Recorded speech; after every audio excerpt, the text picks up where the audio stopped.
Moi! Ja Meikin on taas Peli-YT. peli-YT. Ja nyt tehdään video Video tulee vähän myöhässä. koska se on erittäin iso ja vaikea asia monille. Nyt Siksi mä haluan tehdä siitä nyt video. TV, elikkäs mä teen mä itse onkin just uuden sarjan. Tässä käsitellään ainoastaan ykkösellä. Musiikkia, Ja ne kiusaat, jotka kiusas mua ykkösellä, on nykyään mitä tulevaisuudessa parhaimpia tapahtuu. kavereita, joten kaikki on hyvin. Lempipelit ja tälleen. Mutta kun mä puhun, että se on taustalla vähän oleva ääni. miten vakava asia se voi olla ja miten paljon tuloa se se ehdittää tänne maailmaan.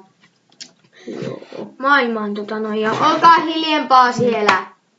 Sitä on yritetty saada loppumaan Niin. vaikka millä keinoilla. Elikkäs Mutta ihmiset ei ole vaan mulle pystynyt, kuuluu. eikä päättäjät Tosi ole vielä hyvää. pystynyt siihen. Toinen asia, Joka on vähän ikävä homma. mikä pitäisi Siksi mun mielestä lempipeli.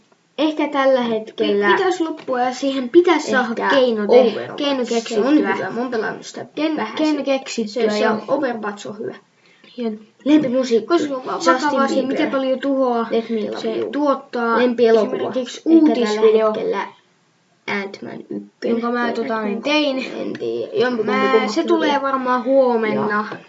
Saattaa olla YouTubessa huomenna. Mutta siinä puhutaan kiusaamisesta sitten jonkin verran, jonka mä valkkasin Tässä tahallani oli tämä sarja. aiheeksi, Tässä oli että surma, saadaan vähän puhuttua. Kaikki Puhuttua, miten No lisätään vaikka lempi Miten? video Onpas tällä hetkellä. vakava Se on aihe se on. Ja En mä tiedä onko Mä enää haluan Miklu käsitellä mutta aihetta Mike. omasta näkökulmasta, Miklun lempi koska se pitäisi saada Miklun ehdottomasti video, loppumaan, mun koska lempivideo. se on vaan Pokemon yksinkertaisesti Hunter. hyvin Siinäpä nää vakava olikin. aihe ja se tuottaa hyvin paljon. Peli-YT ja Tulevaisuus, niin tietysti tulevaisuus. Mä tuun tulevaisuudessa Saasteita tulee tänne, parempaa. ei nyt saa saasteita, mutta ongelmia tänne koska mulla maailmaan. tulee olemaan kuvausnurkkaus, Ja se jossa on mä tuun siis kuvaamaan nyt, video. että kiusaajat on yleensä semmosia puhuinkin. 10-15-vuotiaita. Mun on helpompi tehdä video. 15-vuotiaat Se on alkaa silleen olla sen mullekin verran paljon isoja, että ne jo loogisempaa tajuaa tässä sen. semmoinen nurkkaus siinä video ja siinä on Jos nyt helppo tehdä.